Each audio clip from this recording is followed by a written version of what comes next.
Bienvenue dans notre podcast Isadora ABC, le podcast où une comédienne et un poète échangent autour d'une tasse de café. La comédienne, c'est Clarence Massiani, et aujourd'hui, à la place du poète, nous recevons Clorinde, professeure de français. Bonjour Clorinde. Bonjour Clarence. Notre podcast s'interroge sur la littérature en général. Et toi, en tant que professeur de français, tu as la lourde tâche d'enseigner, de transmettre la langue et la littérature à des élèves. C'est pourquoi nous avons souhaité te recevoir. Mais tout d'abord, est-ce que tu pourrais te présenter ? Oui, bien sûr. J'ai 45 ans, j'habite à Fontainebleau, je suis mariée, j'ai 2 petits garçons et je suis enseignante depuis 22 ans à peu près. J'ai fait mes études en littérature à Paris, je suis agrégée de lettres modernes et j'ai un master 2 en littérature, plus précisément en rapport avec les œuvres de Raymond Queneau. Et en tant qu'enseignante, j'ai travaillé pendant 1 an à mes débuts en collège comme remplaçante titulaire. Et puis depuis, je travaille en lycée, à la fac un petit peu aussi, toujours en Île-de-France, dans l'académie de Créteil. D'abord avec des élèves un peu difficiles dans des zones dites de violence au début, et puis maintenant, depuis 15 ans, oui quand même maintenant, dans la banlieue d'une petite ville bourgeoise où c'est plutôt calme. Ok, très bien, merci. Est-ce que tu pourrais me dire le pourquoi et l'envie de transmettre cette discipline ? Et tu m'as déjà un peu parlé du public. Est-ce que tu peux me dire à peu près quel niveau de public à qui tu dois t'adresser ? Oui, je m'adresse à toutes les classes de lycée, principalement des classes de seconde et puis des classes de première que je prépare au bac, aux épreuves anticipées du bac à la fin de l'année de première.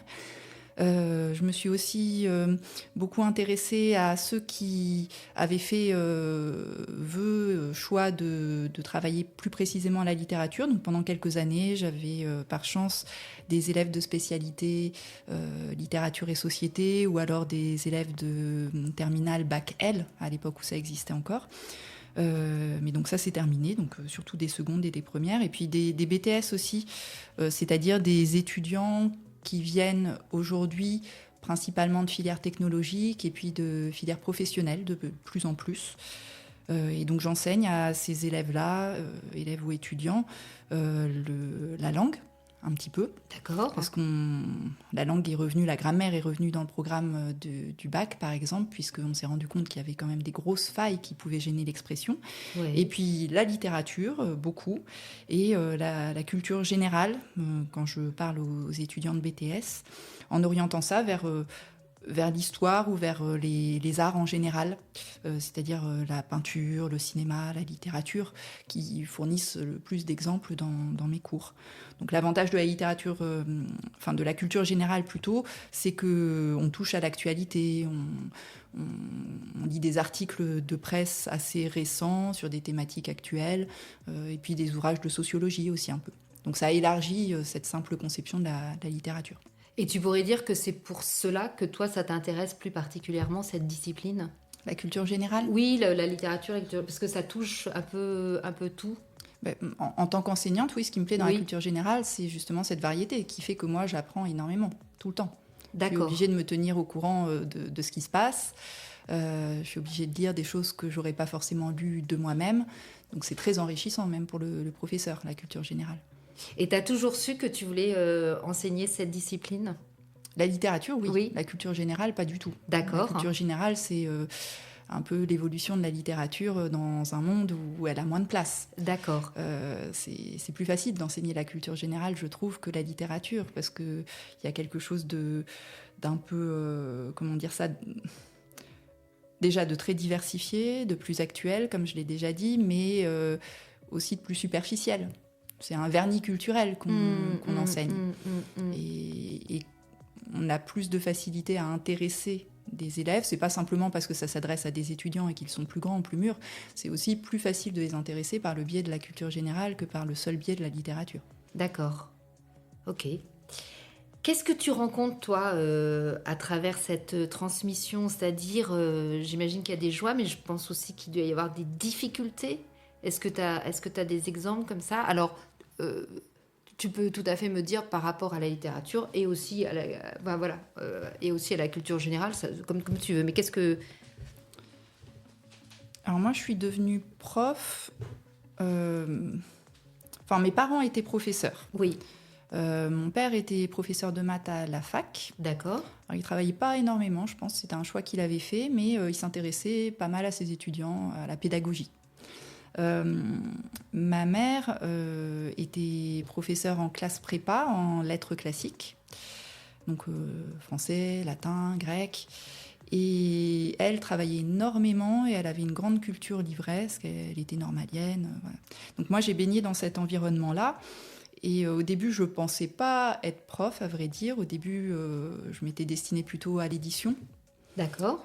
Et puis après un petit passage dans le milieu de l'édition, je me suis rendu compte que l'espèce de hiérarchie, ça me convenait pas forcément. Et donc je me suis dit, je vais être prof, parce que ça me plaisait aussi. Mais je pensais être prof et faire quelque chose d'autre à côté en plus. J'avais l'illusion qu'on avait le temps, quand on était prof, Ouais. d'écrire, qu'on avait le temps de pratiquer un art, quel qu'il soit. Et donc moi, j'adorais le théâtre, j'adorais le cinéma, donc je me voyais bien critique, voilà, je me voyais bien mettre un pied là-dedans, en tout cas. Ce que j'ai pas du tout réussi à faire, parce que ça prend tout le temps d'être enseignant, quand on est consciencieux, en tout cas. Ouais. Et je pense que j'y suis parvenue à trouver cet équilibre entre mon plaisir personnel et puis le seul enseignement en tant que métier, récemment, depuis 1 an, même pas, en travaillant au château de Fontainebleau en plus. D'accord, ce qui t'apporte un peu une ouverture vers autre chose. Oui, exactement. Mais mon premier amour, c'est vrai que c'est quand même l'art, la littérature d'abord, la musique aussi que je pratique. Le théâtre, le cinéma, la peinture, la danse, enfin voilà, c'est ça qui me passionne. Oui. Et je me souviens quand j'ai commencé à enseigner, la première fois que j'ai eu un poste fixe en lycée, j'avais rencontré le proviseur, comme ça se fait souvent. Et c'est pas un entretien d'embauche, mais c'est quand même une façon de prendre contact avec la personne pour laquelle on va travailler. Et je me souviens très bien que ce monsieur m'avait dit, lors de notre entretien, que j'avais l'air de privilégier la discipline sur la pédagogie. Et ça m'avait beaucoup vexée, parce que je me donnais beaucoup de mal pour mes élèves, pour essayer d'intéresser les élèves. Ouais. Mais en fait, je crois qu'il avait vu juste, et je pense que je suis devenue professeure par amour de la littérature, et que le métier de prof de français, c'est un peu le théâtre des timides. Enfin, moi, c'est comme ça que je le vois. Et je crois que je suis arrivée au métier de prof par ce biais-là, à la fois par le contexte familial et puis par l'amour pour la littérature, parce que c'est comme ça qu'on arrive à en vivre, tout simplement.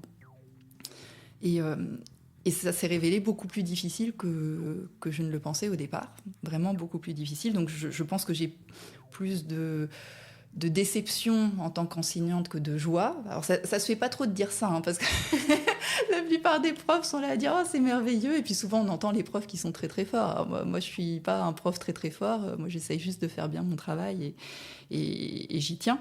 Mais je me suis rendu compte en commençant à enseigner que le fait de raconter des choses intéressantes, le fait d'essayer de faire des activités intéressantes. Ma première année, par exemple, j'avais fait écrire un scénario, on avait fait un concours de scénario, et puis comme j'avais pas mal de copains qui travaillaient dans le cinéma à l'époque, on devait réaliser, on devait faire un petit court-métrage. Enfin, je trouvais ça plutôt sympa, et je me suis rendu compte que non, il suffisait pas de proposer des activités intéressantes ou de raconter des choses intéressantes, et que j'étais complètement à côté de la plaque, parce que moi, j'avais toujours aimé l'école. Parce que j'avais toujours aimé apprendre, en fait, c'est surtout ça, et que c'est pas le cas de tout le monde. Ou alors dans des domaines plus restreints, que moi, tout m'intéressait a priori. Et donc voilà, donc j'ai eu pas mal de déceptions, particulièrement en enseignant la littérature, parce que c'est quelque chose que j'adore, et que c'est quand même très difficile, au sens où la littérature, c'est le non-dit, c'est l'implicite, il faut savoir lire entre les lignes. Et il n'y a que comme ça qu'on apprécie véritablement la littérature, et puis qu'on peut l'étudier. Et pour ça, il faut être sensible aux mots. Il faut avoir le goût des mots, il faut s'interroger sur les mots, et ça ne vient qu'avec une fréquentation assidue des textes, ce qui n'est pas le cas de la plupart des élèves. Donc voilà, je pense que sans cette fréquentation assidue des textes, sans le goût de la gymnastique intellectuelle aussi qui est liée à l'analyse littéraire, on n'arrive pas forcément à transmettre. Toucher, Ouais, ouais. ouais. À être transmis aussi, à recevoir en fait. Oui.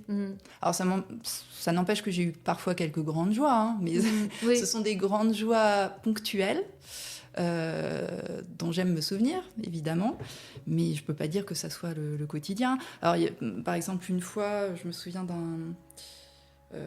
d'un élève qui trouvait ça totalement inintéressant de faire des commentaires composés, il ne comprenait pas comment ça marchait, il n'y arrivait pas, il s'énervait, et puis on a commencé à travailler la dissertation. Et là, ça a été une espèce de révélation pour lui. Alors, j'y étais pas pour grand-chose, mais ça m'a quand même fait un grand plaisir. Oui, ça s'est fait en fait. Oui, ouais, c'est ça. Ouais. Et là, il a découvert le plaisir intellectuel, qui était peut-être un petit peu loin de la littérature, mais il y avait quand même besoin de ce fond littéraire-là. Et puis, plus récemment, un étudiant de BTS, qui était sans doute un peu plus mûr que les autres, qui avait déjà fait une première année ailleurs, qui revenait, qui était un peu curieux. Même, ça n'a pas donné grand-chose après, mais en début d'année, en tout cas, il était particulièrement motivé. Il était venu me voir en me disant, voilà, je lis jamais. Parce qu'il y a vraiment beaucoup d'élèves qui nous disent qu'ils n'ont pas lu un livre depuis la primaire. Mais vraiment beaucoup. Et donc lui était venu me voir très, très sincèrement en me disant, voilà, est-ce que vous pourriez pas me conseiller quelques livres? Et donc je lui avais prêté quelques livres que j'avais qui me semblaient susceptibles de lui plaire. Et un mois après, il est revenu me voir en me disant, oh, Madame, je ne pensais pas qu'on pouvait éprouver autant de choses en lisant. Et ça a été un grand bonheur pour moi. C'était alors, le livre que je lui avais proposé de lire, celui qui l'avait tant ému, c'était un livre de Laurent Petit-Mangin qui s'appelle Ce qu'il faut de nuit, qui est vraiment sublime, qui parle d'un père et de ses 2 fils qu'il doit élever seul. Et ça donne du cœur, du baume au cœur, en fait, quand un élève ou un étudiant réagit comme ça. Mais bon, c'est rare. Hein. Donc il ne faut pas trop s'attacher à ça, je crois. Je sais qu'il y a un programme au niveau de l'éducation nationale à respecter, mais à ton niveau, quelle est ta part de liberté? Et justement, tu parlais des ouvrages, là tu nous parlais de ce garçon à qui tu as partagé un ouvrage, et je voulais savoir si justement, est-ce qu'il y avait des ouvrages que toi tu aimes et que tu as, entre guillemets, le droit de faire partager à tes élèves, même si c'est pas spécialement dans le programme Voilà. Est-ce que tu ressens quand même une forme de liberté? Est-ce qu'il y a des choses que tu peux toi-même décider ou bien Oui. il faut vraiment terminer et faire absolument le programme sans... Mais, je fais partie de ces gens qui pensent qu'il n'y a pas de liberté sans contrainte, je crois. D'accord. Alors peut-être parce que en étudiant Raymond Queneau, j'ai travaillé sur l'Oulipo. Donc je suis pour la contrainte, le dépassement de la contrainte. Et donc oui, je me sens assez libre. C'est aussi pour ça que j'ai voulu être prof, parce que même s'il y a une hiérarchie, elle est lointaine malgré tout, cette hiérarchie. Et je suis un prof consciencieux et donc je suis les programmes, mais ça ne me pèse pas. Ça ne me pèse pas particulièrement. En revanche, je trouve ça fatigant, vraiment fatigant. Les programmes ne sont pas toujours adaptés. Alors je peste, hein, je râle comme la plupart des professeurs. Parce que quand on nous dit qu'il faut enseigner, par exemple, la poésie du XVIe siècle, la Pléiade, Ronsard, du Bellay, à des adolescents de 15 ans qui arrivent en seconde, c'est dur. C'est dur et nous, malgré tout, quel que soit le programme, en tant qu'enseignant, il faut qu'on fasse en sorte que ça marche. Il faut qu'on fasse en sorte que ça marche parce que déjà on a envie que ça apporte quelque chose aux élèves, et puis il faut qu'on fasse en sorte que ça marche parce que sinon on va passer une année pourrie, qu'il faut que ça se passe bien en cours, qu'il faut qu'on arrive à les intéresser. Donc on trouve toujours une façon de faire en sorte que ça marche, et je crois que l'éducation nationale joue beaucoup là-dessus. Enfin, ils savent que quelles que soient les consignes, on va se débrouiller pour que ça fonctionne à la fin. Mais donc c'est très fatigant d'arriver à trouver comment faire ça. Je veux voir aussi le côté positif, et je me dis que le fait de revenir à des œuvres classiques, comme c'est le cas depuis quelques années, ça nous complique la vie, mais que c'est peut-être la seule façon qu'auront ces jeunes gens d'avoir accès à une culture générale, une littérature classique magnifique, et que si on ne leur présentait pas ça là tout de suite maintenant, ils ne sauraient peut-être même pas que ça existe un jour dans leur existence, dans leur vie. Donc je trouve ça bien en fait. Mais donc oui, c'est fatigant, et puis c'est fatigant aussi de toujours changer, parce que les programmes sont très fluctuants. La particularité du français, c'est que on n'enseigne pas des choses qu'on a déjà apprises, nous, dans nos études. En fait, c'est toujours nouveau ce qu'on apprend. Alors, c'est génial, parce qu'on ne s'ennuie jamais. C'est le point vraiment très fort de l'enseignement, et qui fait qu'on tient longtemps une fois qu'on y est. Pas seulement parce que c'est dur de se reconvertir, mais aussi parce qu'on peut y prendre goût. C'est que jamais on ne peut se lasser. On n'a jamais les mêmes élèves. On voit quand même des évolutions sociales quand on est enseignant depuis longtemps, et ça nous éclaire sur ce qui se passe aussi dans le monde. Et puis on enseigne toujours des choses nouvelles. Quand on est prof de français, on va enseigner tel type de littérature, même si on n'a jamais été formé à ce type de littérature. On a une formation beaucoup plus générale que ça. Donc c'est à la fois très intéressant et en même temps très fatigant. Ça me donne beaucoup de travail. Et je me rends compte que dans mes débuts, j'ai cru honteux souvent de refaire la même chose. Enfin, refaire la même chose, tout est relatif, parce que... De redonner les mêmes cours. Voilà. Ouais, de reprendre les mêmes œuvres, par exemple, d'une année à l'autre. Oui. Et je me disais, non, c'est pas possible. Et en fait, je pense qu'il n'y a que comme ça qu'on est bon. Je pense qu'il n'y a que comme ça qu'on y arrive. Alors, de toute façon, ça changera. On sait qu'au bout de quelques années, il faudra changer, soit parce qu'on en éprouve le désir, soit parce que les élèves ne sont plus les mêmes, soit parce que le programme a changé aussi. Mais on n'est bon prof que quand on arrive à prévenir les difficultés des élèves. Et pour ça, il faut d'une part bien maîtriser son sujet, et d'autre part avoir quand même un peu d'expérience, et c'est plus facile quand on a déjà étudié une œuvre. Donc c'est le fait que ça change tout le temps, c'est pas forcément une si bonne chose que ça. Et donc j'ai révisé mon jugement en la matière, et je trouve ça... J'aimerais que les programmes changent un peu moins souvent. Mais... D'accord. Et je fais un pas de côté, mais est-ce que là, par exemple, cette année ou l'année dernière, est-ce qu'il y a un ou des ouvrages qui ont plu dans le programme? Oui, dans ce que tu as proposé. Est-ce que... Ce qui plaît souvent, c'est ce qu'on propose en parallèle. D'accord. Oui. Parce qu'on cerne quand même bien les élèves. Il y a toujours pour le bac français, il y a toujours une œuvre du programme. Alors on a le choix parmi 3 œuvres, il y a 4 objets d'études, 3 œuvres parmi lesquelles on choisit pour chacun des objets d'études. Donc on a quand même une petite part de liberté. Ouais. C'est pas négligeable. Il y a des matières dans lesquelles ils n'ont même pas cette part de liberté. Nous, en français, on l'a, heureusement. Mais on propose toujours aussi une lecture complémentaire. Et je crois que c'est là que notre liberté s'exprime le mieux, qu'on peut s'adapter le plus à nos élèves, et qu'on peut se faire plaisir aussi. Et les ouvrages que j'aime bien étudier, enfin pas étudier, en tout cas faire lire avec les élèves, parce que justement ce qui leur plaît aussi, c'est qu'ils savent qu'on ne va pas y passer des semaines après, que c'est une lecture qui se rapproche plus d'une lecture plaisir, même si j'ai bien conscience que la plupart ne lisent pas les livres, mais lisent des résumés maintenant, hein. Il ne faut pas se faire d'illusions. Ah oui. Oui. C'est la littérature contemporaine, je crois, qui marche le mieux. D'accord. Moi, j'ai découvert la littérature contemporaine tard. Déjà parce que ce qui me fascinait, c'était la bibliothèque familiale, et qu'il y avait essentiellement des ouvrages de littérature classique. Donc moi, j'ai commencé avec des ouvrages plus d'adultes et plus classiques. C'était aussi une époque. Ben oui, il n'y avait pas tellement... Il n'y avait pas de littérature jeunesse ou adolescente. Alors, il y avait littérature jeunesse, mais pas littérature adolescente. Oui. Exactement. Oui. Et donc voilà, moi j'ai trouvé ça très très bien. Mais donc j'ai découvert la littérature plus contemporaine vers la fin de mes études, ou après l'agrégation, quand j'ai commencé à enseigner.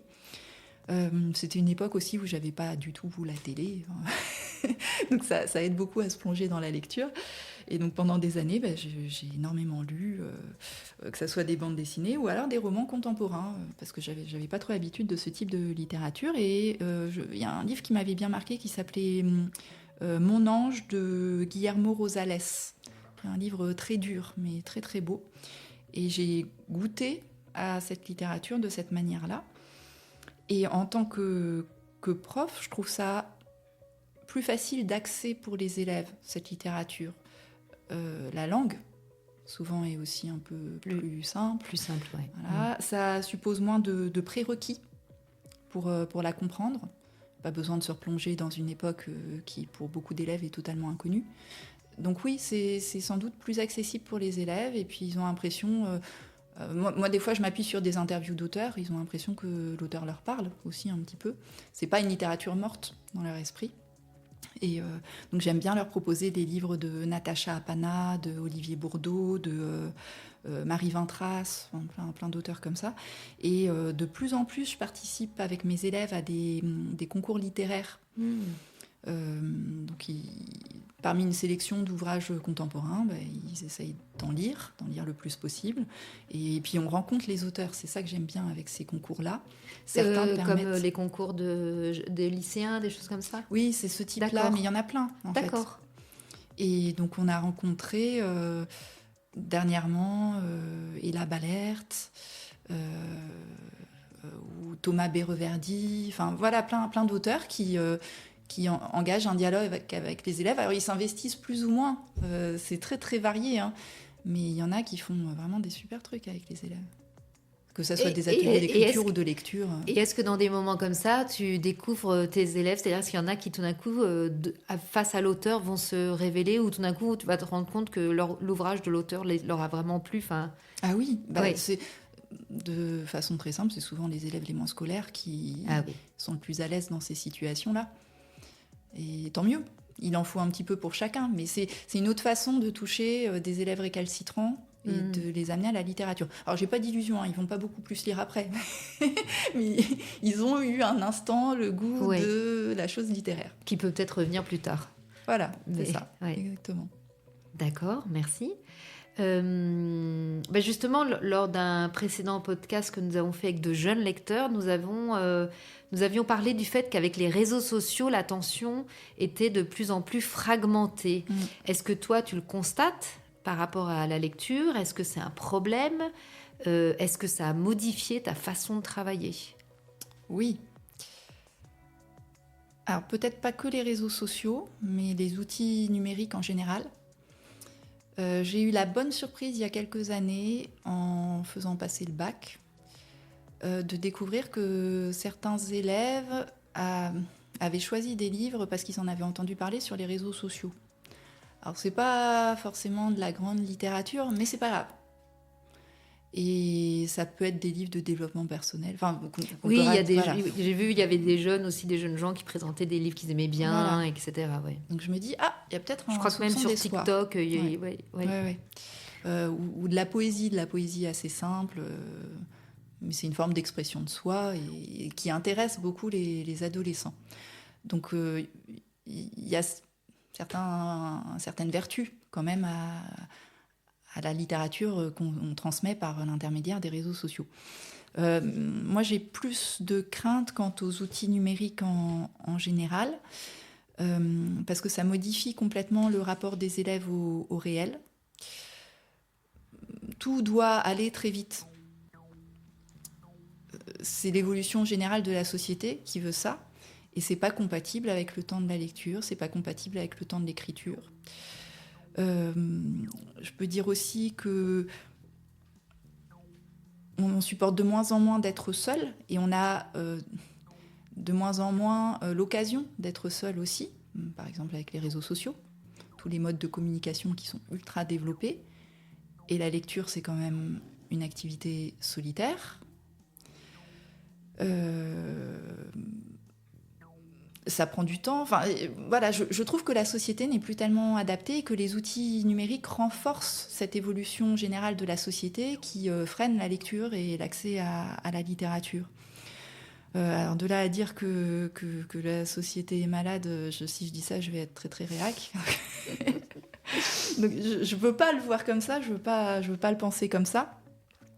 Mais c'est vrai qu'il faut procéder autrement. Et je suis pas tellement convaincue quand je lis Michel Serres et sa petite poussette.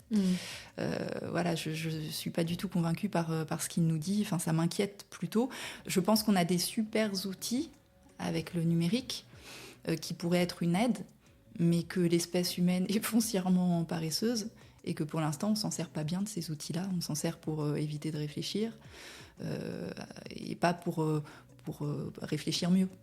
Donc peut-être que ça va changer, peut-être qu'on va arriver à en faire quelque chose, mais en tout cas, ça change énormément de choses déjà dans la classe, puisque l'attention, la concentration des élèves est vraiment, vraiment nettement diminuée. Ça, c'est difficile pour un professeur. Donc on passe notre temps à répéter, on dit quelque chose, mais en fait, c'est pas quelques élèves qui n'ont pas écouté ou pas entendu, c'est quasiment tout le monde. Ah oui. Et ils s'attendent à ce qu'on répète, ou ils s'attendent à le trouver d'une autre façon. D'ailleurs, Pronote, dont on se sert beaucoup, ou tous ces ENT, ces espaces numériques de travail, pour moi, c'est pervers, vraiment très pervers, parce qu'on déresponsabilise les élèves. Mais je ferais pareil qu'eux à leur place. C'est-à-dire que pourquoi noter le travail dans un agenda si on sait que ça va être sur Pronote on les déresponsabilise pour plein de choses. Ils s'attendent toujours à ce qu'ils ont manqué, ils puissent se rattraper après, en croyant qu'ils vont avoir le temps. On distend le lien social aussi, parce que puisqu'ils vont pouvoir avoir accès à ça par un outil numérique, il n'y a pas besoin de créer des liens avec les autres élèves de la classe pour leur demander, par exemple, si on a été absent au travail. On leur met la pression aussi, parce qu'ils sont toujours là à surveiller leurs notes. Il y a plein de paradoxes dans l'utilisation qu'on fait de ce numérique-là. Et donc en classe, on est contraint, en tant qu'enseignant, à quasiment plus rien donner à faire à la maison. Bon, déjà, il y a presque peu d'élèves vraiment travaillent encore à la maison. Les exercices souvent sont pas faits, ou alors quand c'est la moitié de la classe, waouh, on est content. Donc on essaye de tout faire en classe pour cette raison-là, et puis parce que sinon c'est pas eux qui vont le faire, c'est une intelligence artificielle pour beaucoup. Mais même les exposés, je le vois avec les BTS. Les BTS essayent à chaque fois d'arriver avec leur téléphone portable pour faire leur exposé, mais en fait, c'est l'intelligence artificielle qui Et ça, toi, l'exposé. tu peux le déceler assez rapidement? Non, enfin si, je le devine, mais c'est une question de preuve. Il faut qu'on trouve un mode de fonctionnement. Donc, le fait de presque plus rien faire à la maison, c'est très gênant parce qu'il n'y a pas le temps de la réflexion, mais c'est nécessaire, sinon, de toute façon, c'est pas fait. Le fait aussi de devoir morceler la séance de travail. On ne peut pas faire une chose en une séance de 50 ou 55 minutes. Il faut faire 3 choses en une séance de 50 ou 55 minutes. Et pour ça, il faut toujours avoir la montre sous les yeux, il faut jouer avec le chrono. Et moi, j'ai du mal à faire ça, mais je pense que c'est vraiment la solution. Varier, changer, mais vraiment 3 fois par séance. Eux, ça les choque pas. Il n'y a que comme ça qu'ils n'ont pas l'impression de s'ennuyer. Et ça peut être renoncer aussi à la lecture en classe, parce que je fais ma vieille, mais il y a 20 ans, j'adorais faire la lecture en classe. Alors j'avais lu Pénac, donc j'étais à fond quand j'ai commencé. Donc je faisais des séances entières de lecture en classe et ça marchait bien avec les élèves. Après, ils poursuivaient la lecture à la maison. Mais la lecture en classe, là, maintenant, c'est un quart d'heure maximum. Après, ça devient trop difficile. Oui, après, ils sont plus concentrés, ça les ennuie. Donc voilà. Il faut aussi beaucoup passer par l'image et les vidéos. Alors, j'ai rien contre, je trouve ça plutôt bien, ça change de support, donc c'est intéressant. Mais la différence ces dernières années, c'est que l'image remplace la lecture. C'est pas un complément, c'est que ça remplace la lecture. Par exemple, au lieu de leur expliquer quelque chose, soit en parlant, soit en leur faisant lire un petit texte, il faut passer une vidéo. C'est pas en plus, c'est à la place d'eux. Et est-ce que ça a peut-être aussi un impact sur par rapport à l'idée des images mentales, c'est-à-dire l'imaginaire, c'est-à-dire que quand on... par rapport à l'image, c'est-à-dire que quand on écoute un texte et qu'il n'y a pas d'image, on se fait ses propres images mentales, en fait, de ce qui se passe. Alors que si on offre la vidéo, les choses sont données sans même... moi, je ressens ça parfois sur leur difficulté à créer des images mentales, puisque justement, il y a que... que s'il n'y a que de la lecture, ils ont du mal à refaire leurs propres images, quoi. Oui, peut-être que ça touche l'imagination. Je me pose la question, mais j'ai pas de réponse, parce qu'on est vraiment dans une transition, et il y a beaucoup de choses qui sont en train de changer, mais je sais pas jusqu'où ça va aller. En tout cas, il faut qu'ils soient actifs. Je pense qu'ils ont quand même une forme de créativité en eux. Ça n'a pas disparu, je crois pas. Mais Mais ils ne peuvent plus lire et écrire 1 heure sans faire de bruit. Et ça, et puis surtout, il faut que ça soit pratique, il faut que ce soit concret. Il faut les mettre en activité, beaucoup plus qu'avant. Oui, la théorie, ça ne suffit plus. Quoi. Ouais. Et puis sinon, ils s'endorment. D'un point de vue très concret, ils se couchent souvent trop tard. C'est pas un cliché de dire ça, c'est vrai. Et il y en a plein qui dorment. Retrouvez la suite de ce podcast dans un prochain épisode de Isadora BC.